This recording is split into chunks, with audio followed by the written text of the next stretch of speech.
அனைவருக்கும் வணக்கம். ஈழத்து கவிமுரசு வாணி செல்வராஜா ஈழத்திலிருந்து எப்படி இருக்கீங்க? நல்லா இருக்கீங்களா? நல்லா இருக்கும். என்னுடைய பதிவு என்னன்னு சொன்னால், இதை பேசக்கூடாதுன்னு தான் இருந்தேன்.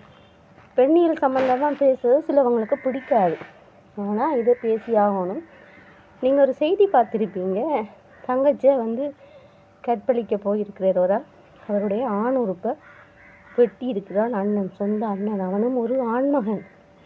அந்த இடத்துல அந்த பொடியனுக்கு, அந்த அண்ணனுக்கு பாராட்டத்தான் தெரிவிக்கணும்.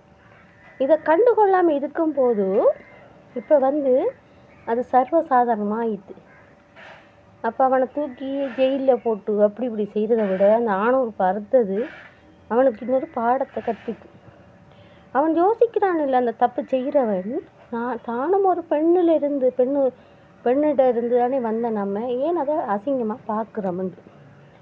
அப்போ இந்த சகோதரன் செய்த வேலை சரியான வேலை. ஒவ்வொரு ஆண்களும் இதை செய்வாங்கன்னு சொன்னால் இந்த தகாத செயல் செய்கிறவன் செய்ய மாட்டான்.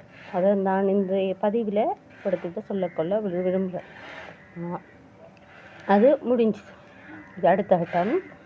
என்னுடைய பதிவு என்னென்னு சொன்னால், அந்த பாலியல் துஷ்பிரயோகம் உங்களுடைய ஒவ்வொரு ஆண்களுடைய அற்ப ஆண்களுடைய, அதாவது அந்த காம வெறி பிடித்த ஆண்களுடைய சின்னத்தனமான அந்த ஒரு 5 நிமிடம் சொற்ப நேரத்தான மோகம் எத்தனை வாழ்க்கையை பாதிக்கும்ன்றதை அவங்க உணர்றாங்கல்ல. இன்றைய காலகட்டத்தில் இது இப்போ வளர்ந்து கொண்டு போகுது. தாய் தாப்பனுக்கு ஒரு வேண்டுதல், உங்களோட பெண் குழந்தைகள் இருக்குந்தானே, பெண் குழந்தைகள் இப்போ ஆண்களையும் விட்டு வைக்கிறாங்களாம்.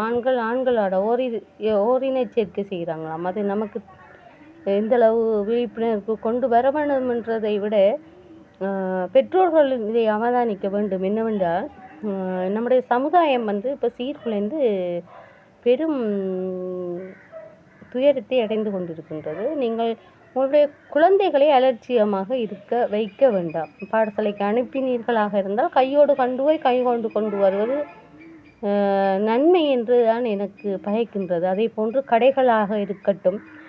நான் இன்றைக்கு ஒரு சிறு சுருக்கத்தை தான் சொல்ல விரும்புகின்றேன். அதை மேலோட்டமாக நான் அடுத்தடுத்த கட்டத்தில் சொல்லுகின்றேன். உங்களுடைய குழந்தை செல்வங்கள் பெண் குழந்தைகளை நீங்கள் பெட்டி கடைக்கோ இல்லை சந்தைக்கோ இல்லை தெருக்கடைக்கோ அயல் வீட்டுக்கோ அனுப்புவதை நிறுத்துங்கள்.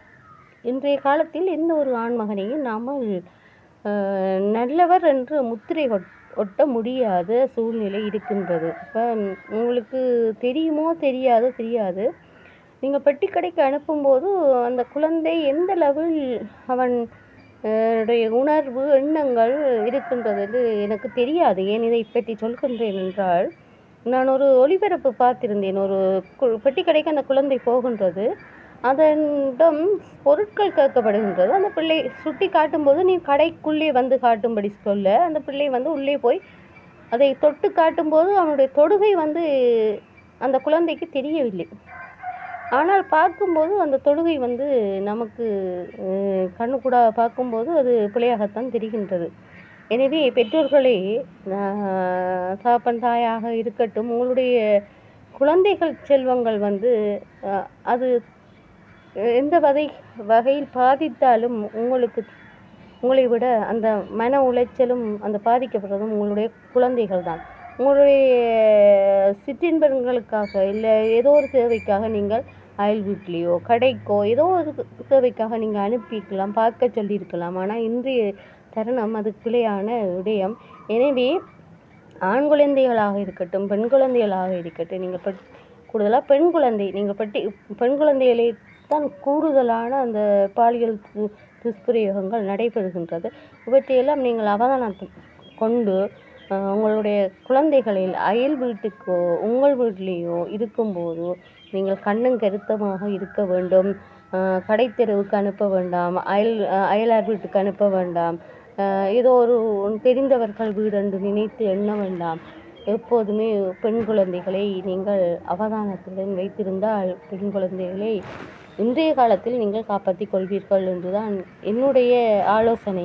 அப்போ அந்த சிறுவர்களுக்கு நடக்கின்ற துஷ்பிரயத்தை ஆரம்பத்திலே அதில் அடைந்து விட்டார்கள் என்றால் அதை திரும்ப திரும்ப அவர்கள் அனுபவிக்கும் போது அவர்களுக்கு அதை பற்றி எண்ணவும் தெரியாது. அதுகள் மன உளைச்சலுக்காகி எவ்வளவுக்கெல்லாம் பிரச்சனையாகுங்கள் என்று அதுகளுக்குத்தான் தெரியும்.